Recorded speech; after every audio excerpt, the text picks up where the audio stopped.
تاران سنووری پێکتاندنی یورانیۆمی بەزاندووە و ترامپ دەڵێت ئیران یاری بە ئاگر دەکات. سێمین کۆبنەوەی ترامپ و کیم جۆنگ ئۆن ستایش و ڕەخنەی لێکەوتەوە. کوردەکانی خانەقین گوندەکانیان چۆڵ دەکەن.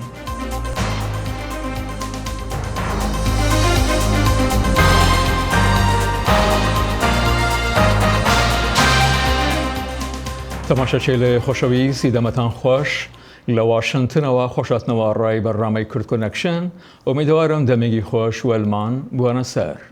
سلااو و ڕێزم بە پێشکەتنên dawiyên Îranê dest pê bikin. Îranê ragihandê ku wê asta pîtandina nizma madeya uranyum ku li gor rêkeftina sala 2015 erê kiribû derbas kir. Lê gor hin çavdêr û şarazayên karûbarê Îranê arman ji vê gavê ew e ku Îran fişarê bide ser îmzekerên rêkeftina ku çêbûyî ku cezayên Amerîkî ji ser Îranê rakin. Serokê Amerîka Donald Trump bersiva Îranê di vê derbarê de da. Serokê Amerîka Donald Trump got ew bawer e Îran bi agir dilîze bi vê biryara Îraniya dawî li dor pîtandina uranyum. Wî ji peyamnêra ra got wî tiştek nîne ji Îranê ra bêje. Na, min peyam bo Îran nîne. Ew zanin çi dikin. Ew zanin bi çi dilîzin. û ez bawerim ew bi agir dilîzin. Min qet peyam bo Îranê nîne. Wezîrê derveyê Îranê Mihemed Cawad Zarîf got Îran lê gor mafê xwe yê ku di rêkeftinê de hatî nivîsîn tevdigere. وەک کۆمەبەرێ ڕاگەهاند ئیرانê ئاسا 300 کیلۆی دەرباز کرد. Me bi zelalî got em ê çi bikein. Li gor wê tev digerîn. Ev mafê me ye li gor rêkeftina navneteweyî. Serkirdeyên Îranê wiha dikine ji bo ku xwe ji cezayên Amerîkî hinekî rizgar bikin li gor şîrovekar Catherine Bauer. Ew ne li rêyekê digerin ku uranyumê pîtandî binêrin, ew li rêyekê digerin ku rewşa xwe ya aborî baş bikin û hindek hejmonî wergirin. Hêvî ew e ku daxwazin carekarî giftugoyan bikin, lê ez bawer nakim ev demekanî zêk de. Rêveberiya Trump cezayên aborî dan ser Îranê da ku aboriya wê pûç bike û wê neçar bike careke din derbasî nava guftugoyan be. Îran jî di vê dema nêzik de diyara vê yekê napejirîne li gor şîrovekar Alin Makovsky. Ez bawerim Îranê şiyan hene wiha neke bikêmanî ne dema rêveberiya Trump de. Ez bawerim ew hêvî dikin ku Trump sala 2020 têk biçe û dêwan destpêkeke nû hebe. Makovsky dibêje vegera nav guftugoyan wê baweriya Îranê bişkîne. Pêşbîniya wê yekê dibe ku Îran kiryarên dijminahî bike wekû çekdarkirina Hûsiyan li Yemenê û êrişên biriya aliyekî sêyem. Şerê bi wekalet yek ji wan rêyan e ku Îran hez dike bikar bîne. Wek bersivdana cezayan û siyasetên din yên Amerîka. Çavdêr dibêjin ne diyare wê kengî bandora cezayan li Îranê bibe. Makovsky nîşan bi wekê dide ku Iraq dê dema Saddam Hussein de karibû xwe ragire. Kurya Bakur jî tevî cezayên navnetewî 6 testên navokî kirin. لە میانەی چوونەسەرەوەی گرژەکانی نێوان واشنگتن و تاران سەرۆکی ئەمریکا داناڵد ترامپ هەفتەکەی بە پشتگیری کردداری سنات دەست پێ دەکات لە نەڕاستە خۆپەسەندکردنی دەستکراوی بۆ فەرمانی هێرشی لەشکەری دژ بە ئیران. مایکل بۆمان پامنێری دەنگی ئەمریکا ڕادەگەیەنێت لە درەنگانێکی هەفتە ڕابردوودا سنات شکست بە هەوڵدانێکی هێنا بۆ فشارهێنانە سەر ترامپ بۆ وەرگرتنی پەسەندکردنی کانگرس بۆ هەر کردارێکی نەبەرگری لەشکەری دژ بە کۆماری ئیسلامی. دەنگدانەکەی هەینی جۆرە سەرکەوتنێک بوو بۆ بەڕێبەراتی ترامپ. سنات پشتیوانی لە کردداری سەربازی بە دژی ئێران نەکرد لە پاشەوەی فڕۆکەیەکی بێفڕۆکەوانی لەشکری ئەمریکای لەسەر تەنگەی هۆرمۆز خستە بۆ خوارێ. لە بڕی یاسادانەران ڕەتیان داوە دەسەڵاتی سەرۆک بۆ لێدان لە ئێران سنووردار بکرێت. لە ئەنگرانی بڕیارەکە گوتیان لەسەر کۆنگرس دەمێنیتەوە کردداری شەڕ پەسەند بکات. هەر کۆنگرس بۆی هەیە بڕیاری شەڕ پەسەند بکات یان پەسەندی نەکات. ئەم بڕیارە دەڵێت ئێمە بەبێ ڕەزامەندی کۆنگرس شەڕ لە دژی ئێران ناکەین.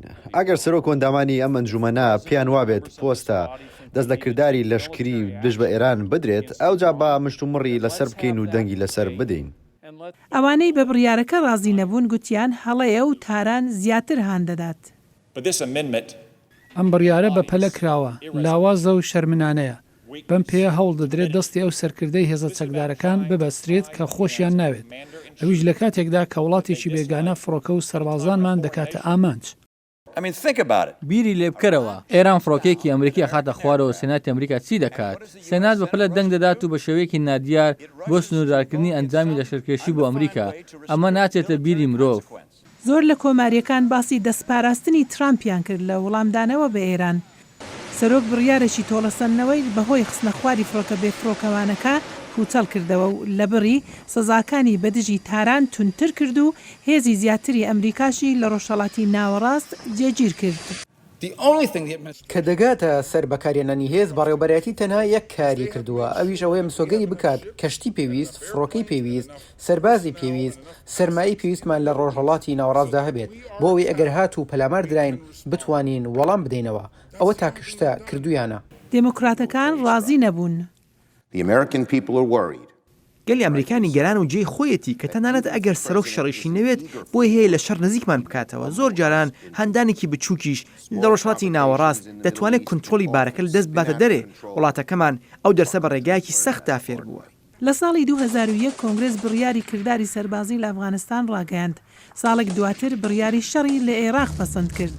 لەو کاتەوە کۆنگرس دەسەڵاتی خۆی بۆ ڕاگەیاندنی شەڕ بەکار نەهێناوە کە ئەوەش لای ژمارەیەک لە یاسادانەران گرفت بوو. بەڕای من ئەوانەی دژی ئەم بڕیارە دەنگ دەدەن گلۆپیسەوز بۆ سەرۆکدا داگیرسێنن تا سەربەخۆ دەست لە شار بدات لە هەر شوێن و بە دژی هەر کەسێک بێت. ئەمەش دەسەڵاتێک نییە بیدەین بەم سەرۆکە یان هەر سەرۆکێکی تر. هێندێکی تر کەمکردنەوەی دەسەڵاتی سەرۆکیان لە کاتی هەڕەشە بە مەترسی لە قەڵەمدا. هۆیەک هەیە کە بۆچی ئێمە یەک سەرکردەی سەربازیمان هەیە نەک 535 سەرکردەی سەربازی. ترامپ کردداری سەربازی بە دژی ئێران بە دوور نەزانیوە. لا تویتێکی ئەم دواییانەی داکوتی هەر هەڕەشەیەک لەلایەن ئێران بە دژی هەر شتێکی ئەمریکا بە هێزێکی مەزن و گەورە وەڵام دەدرێتەوە. لە هێندێک حاڵەت مەزن مانای سڕینەوە دەبێت.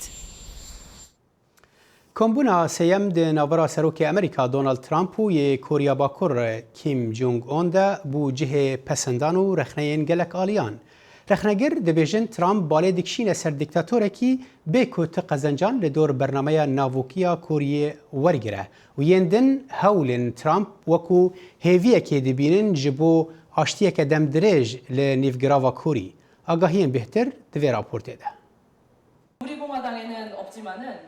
Li Koreya Bakur gelek kes ji bernakokiyên bi cîranên xunê Bakurê ku bûye sedema ve xetandina malbatan cerbandinên navokî yên Pyongyangê û gelek dibindin jiyanekî dijwar cerbandine. Her gavek ya ihtimala aştiyek domdar hêviyan zêde dike. Tevî ku ev hevdîtena nefermî bû lê surprizek bû. Em keyfxweş bûn. Ez hêvî dikem ku di nîvgirava Kuryayê da çekên navokî nemînin û em ê bikaribin wê yekê bo yekbûna welatê xwe yê perçebûyê bikarbînin. Lê hinek Koreyên Başûr dibêjin ku makebûna Amerîkayê tenê nû veda li hevhatin û yekgirtina du cîranan paş vedixe. Li gor baweriya min divê Koreya Bakur û Başûr gelekî goh nedin Amerîkayî û dikarin pirsgirêkin xwe bi xwe çareser bikin. Rexnegir civînê wekî civînek siyasî ya bo nîşandanê ya bê naverok binav dikin. Ez bawer dikim civîn bûyerek û bo nûveda hilbijartina Trump hat li derxistin. Li gor min serokmûn jî hewl dide ku ji vê civînê feyde bigire. Berbijerê Demokratiyê bo serokatiyê Bernie Sanders ji televizyona ABC re got ku bo Amerîkayê diplomasiya rastîn pêwîst e. Bû min di rûniştina Trump ya bi Kim Jong-un ra li Koreya Bakur an ku li cihekî din tu pirsgirêk tune ye. Lê ez naxwazim tenê bibe wêneyekî firsendê. Bala tevahiya medyaya cîhanê li wir bû. Julian Castro dibêje ku kesê tenê ji civîna yekşemê feyda girtiye Kim Jong-un e. Têçûna vê cevînê bo Amerîka û hewalbendên me mezinkirina nav û zêdekirina hêzdariya dîktatorekî ye. Hin kesên ku pişvaniya her cûreyên civînên aştiyane dikin hene. Papa Francis jî di nav wan da ye. لە یەکەم چەند دەمەژمێران me نمونەکە باش یا çanda pêşwaziyê li Kuriya Bakur dît digel dua wekû nîşaneka giring bû pêngavên beyniyên aştiye nebtinê li nêvgirava Kuriya lê bû tevaya cîhanê. Roja yekşemê Trump û yekem serokê Amerîkî yê ku gava xwe cara ewil avêtiye ser axa Koreya Bakur. Piştre wî diyar kir ku danûstandinên navokî yên navbera Washington û Pyongyangê ku sekinî bû ew ê bidome. دیارە سەرۆک ترامپ لە هەر سەرۆکۆمارێکی تری ئەمریکایی جۆرە هەنگاوانی دەنێت کە چاوەڕوانەکراوە و لە پێشدا هیچ سەرۆکۆمارێکی تری ئەمریکایی نەیناوە. ترامپ یەکەمین سەرۆکۆماری ئەمریکایە کە پێ بنێتە خاکی کۆریای باکوور. لە وتۆژێکدا کە لە پێشدا لە ڕێگای سکایپەوە لە بریتانیاوە لەگەڵ لێکۆلێرە و چاودێری کاروباری ڕامیاری کاکێمن سەیدی ئەنجاماندا لە بەرامبەرەوەی ئاخۆ چۆن دەڕوانێتەوە هەنگاوە دەڵێت. دیارە و حرەکەتە زۆر سیمبولیکە و بەڕحاڵ هەرو جورەی کە جنابتان بۆ یەکەم جارە سەرۆکۆمارێک کە هەوکات لە کۆشکی سپیە لە سەردانی یا پێ بنێتە نێو خاکی کۆرەی شمالی لانێکم لە 1953ەوە کە کۆتایی بە شەڕ هاتووە. بەڵام هەر ئەو کاتەش دواتر ڕاگەیاندرا کە بایکۆتەکان و تەحریمەکانی کۆرەی شمالی لەسەر جێ خۆیەتی. بەڕێز ترامپ حەزی لەو دیدارانەیە ئەوە دیارە بۆی سەرکەوتنە بۆ سەرۆکی دیکتاتۆری کۆرەی شمالیەوە نابێتە هیچ دەستکەوتێکی نابێت واتە لە بەرامبەرەوەیدا نە بایکۆتێک لا چوونە گەشەی ئابووری دەبینی نە یارمەتێک لەلایەن وڵاتانی وەکو ئوروپایەوە بۆ کۆرەی شمالی دەکرێت بەڵام دەکرێت بڵین ئیمتیازێکیدا بە ترامپ بەو هیوایە کە لە دوا ڕۆژدا بتوانێت تەسیری هەبێت لەسەر بایکۆتەکان و تەحریمەکان بەڵام سیستمی ئەمریکا بە شێوەیەکە کە سەرۆکۆمار تاڕادەیەک دەسەڵاتی هەیە. کاکە هێمن سەرۆک ترامپ لە تویتێکدا دەڵێت ئەو زۆر شانازی دەکاتنکەوە پێ ناوەتە خاکی کۆریای باکوورەوە بۆ هەنگاوێکی وە ئەوەندە بەگرنگەوە لێ دەڕوانرێت.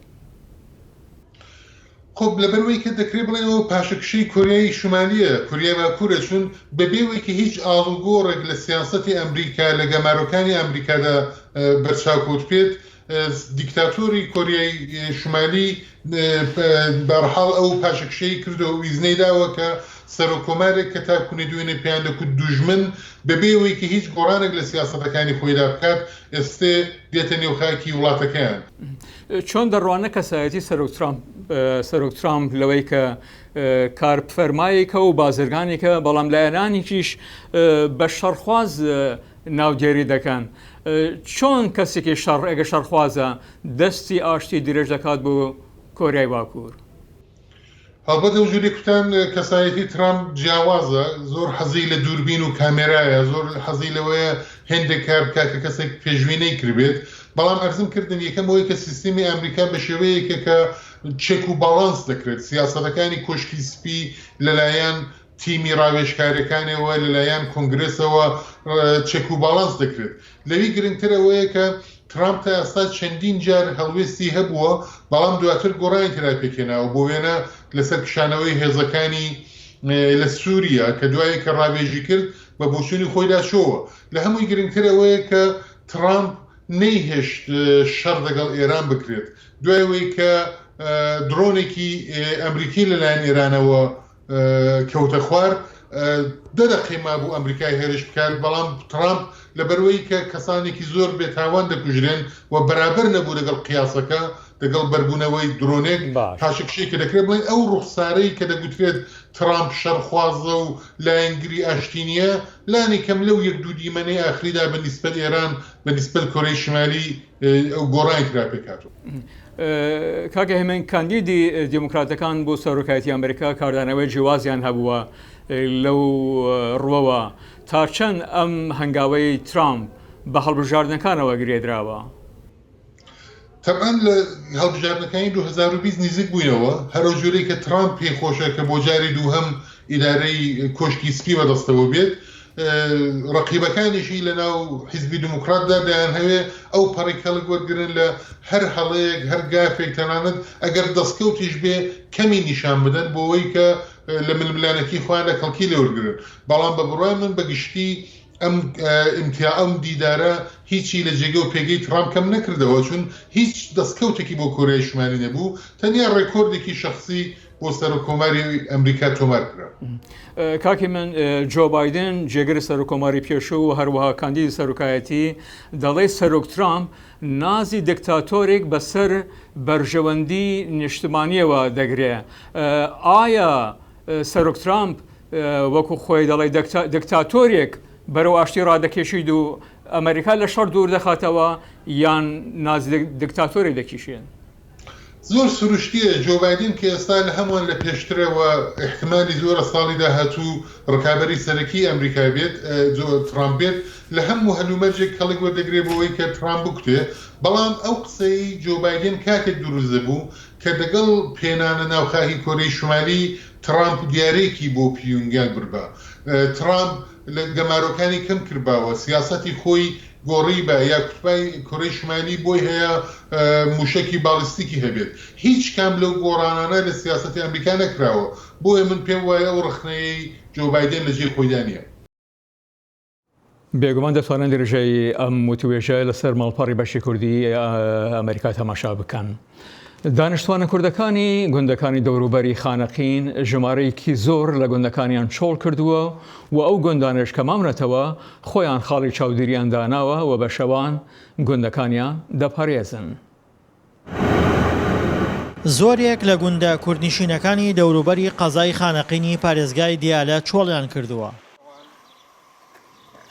ئەو خێزانەش کە لە گوندەکاندا ماونەتەوە خاڵی سەربازیان بۆ خۆیان داناوە و شەوان تا بەیانی پاسەوانێتی گوندەکانیان دەگرن.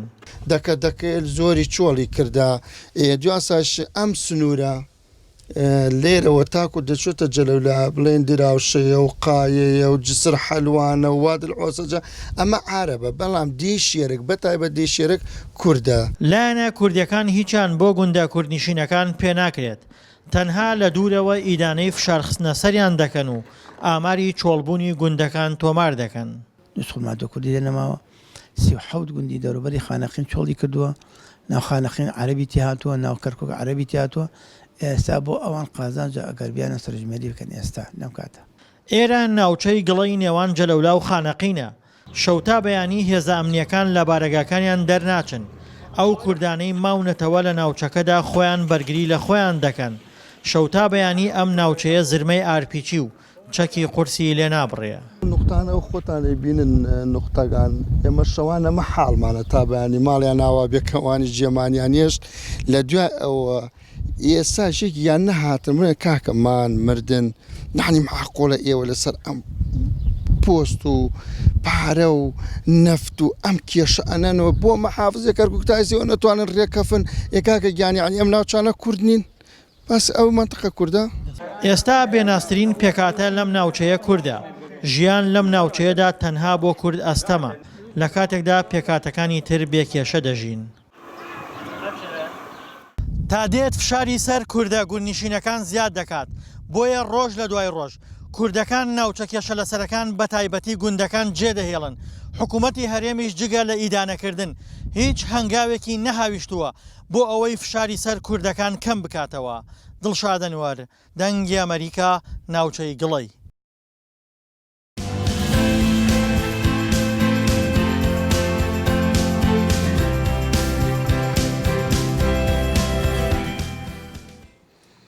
هەرچەندی رژیما سووریە بانگ لە پەنابەرین سووری دکە کۆڤەگەرن جه و مالین خوا ژمارەکە مەزنا خەلکێ مەترسی هەنە کۆڤەگەرن و جارێکە دن ڕاستی زۆرداریە رژیمێ بن. کامپا تۆیحین لە باکوڕی ڕۆژهەڵاتی سووریە ژمارەك وڵاتیین بێشونواربووی ڤەدحەوینە کۆوانژی هەمان مەترسی هەنە. بەرفرەهی دوێ راپۆرتێدا. بەشێک مەزن ji nişteciyên kampa Tuwêhînê ji deverên dibin desthilatdariya rejîma Sûriyê de koçber bûne. Li dema şerê rizgarkirina deverê wan ji rêxistina Daişê. Lê metirsiya wan ji rejîma Sûrî heye ku dema ew vegerin wan bi kiryarê nekirî ceza bikin. ضعتي تحت النظام گوندê min dibin kontrola rejima Sûriyayê de ye. Hekem vegerin dê lêpirsîn bi me re hebe. Em nedizandê çi li pêş me hebe. Tometa her sevik wê me bi terorê tombar bikin. Ku tu ji cihekî ne alîkarê wan jî kiribî. Tu nedikarî li wan gilê jî bikey. Ew ji te re bêjin û binivîsin. Ew rast e. û tu pê tombar dibî.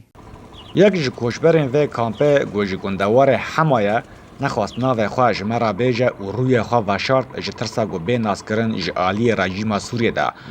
Gota rejîma Sûrî hebe ew ve negarin malê xwe. Beşek din jî ji ber gefên rejîma Sûriyê li koçberan dixwin naxwazin vegerin. نحن هون ما عندنا فكرة إن نرجع. تان هاتوی وین وگری لجم متوننه. جبور رژیم سوری رژیم امدام بر بمبارانه. دست درجی لجنین مکرن و ام تالان کرن. درس خزدل ما جبر وی ام نویرم وگرن. ام دکارم بچن همو در گوناد بن کنترل رژیم سوری دابه.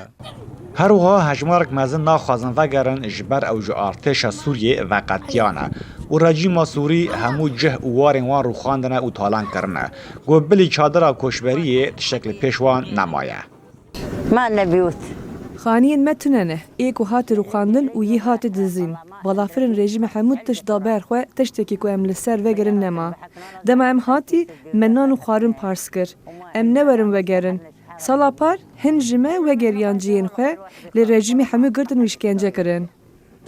هەوی گو رژیما سووری کومیتین لە هەڤهاتنê ava kirine û bangawazî li hemû koçber û penaberan kiriye gu vegerin lê dema ew vedgerin ew rastî îşkence û zîndanan tên lewra kesek niha nawêre vegere Rêberkalo dengê Amerîka Kamba Dwayhîne هزاران کەسان لە منهاتنی نیویۆرک کۆبنەوە بۆ جەژنگرتنی وۆڵد پرایدی 2019 یان ڕۆژی شانازی جیهانی کە هەر لە ساڵی 1970ەوە هاوڕەگەزبازەکان ساڵانە بە ڕێپێوان ئەمیادە دەکەنەوە. شارەوانی نیویۆرک بیل دێ بلاسیۆ لە ڕێپێوانی ئەمساڵدا بەشداری کرد. پەیام نێرمان لە نیویۆرکەوە ئەم ڕاپۆرتەی ئامادە کردووە. Li Newyorkê hezaran hevregez di çarçoveya hefteya meşa şerefê ya cîhanî de li navçeya Manhattanê merasîmeke mezin a meşê li darxist.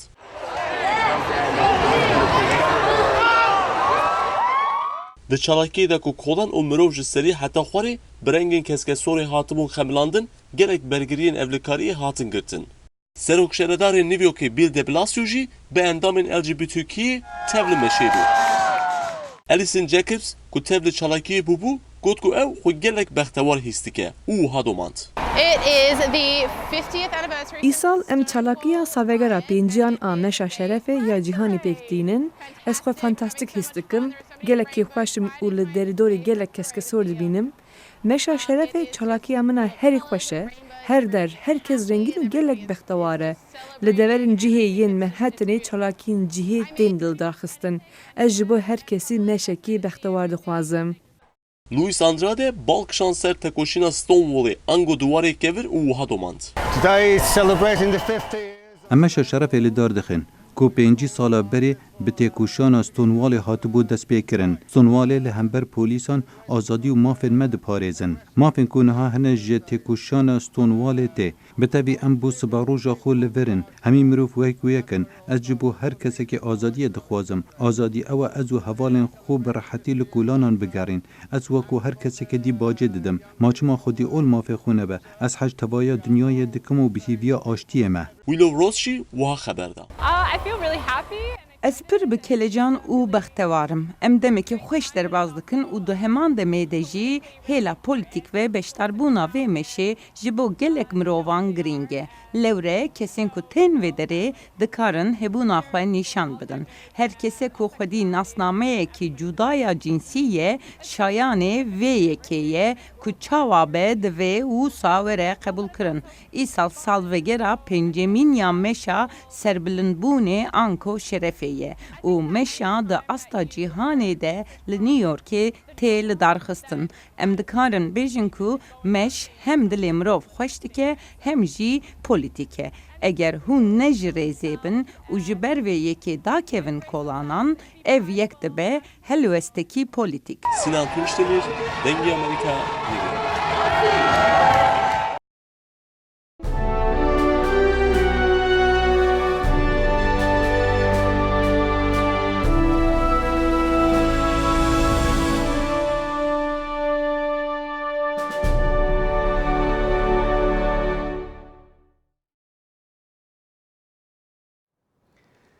دمکێدا کو پلەیە گەرمەی لە عێراقی gelekî bilind dibe pizîşk û karmendên parka Zewra ya ajelan lê Bexdayê hewl didin bi her şêweyekî ajelên parkê wekû şêran û hirçan ji germa bilind da havînê biparêzin.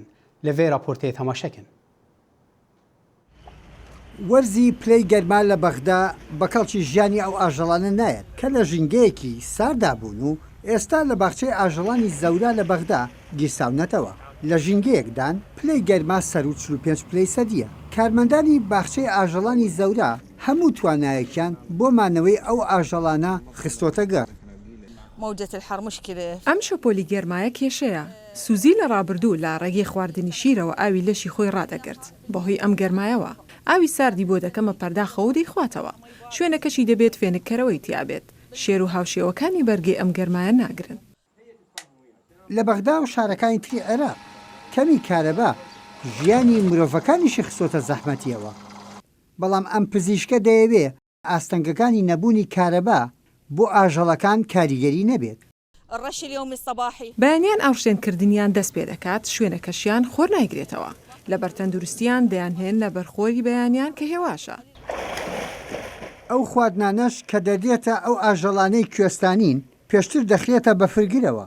هەمووشی لە پێناو ڕاگرتنی پلەی گەرمی جەستەیاندایە. ئەو ئاژەڵانەی بەرگەی گەرمای زۆر ناگرن توانایان دیاری کراوە ئەو گەرمایە کاریان تێدەکات بە تایبەتی ئاژەڵە گەورەکان ئێمە توانیمانە سەر بکەوین بەسەر ئەو گرفتانە بە کەمیش لیان مردووە. هەڵبەتەکە ساڵح ئەوەی پارکی زەورە لە ناوڕاستی بەغدایە لەسەر زەمینێکی زۆر گەورەشدایە بە بڕوای من دەبوایە پۆڵی ئاو ئەوەی شوێنی کە ئاویتیایە گۆڵاویە گەورەتر بووایان چکام حیوانە خۆیان هەزل گۆرن وایە ڕێگاکی گەورەتریان بۆێنرا بۆی ئەو گەرمایە لە لەشان بڕۆینەوە ئەو هەولێن کۆ دەکەنجی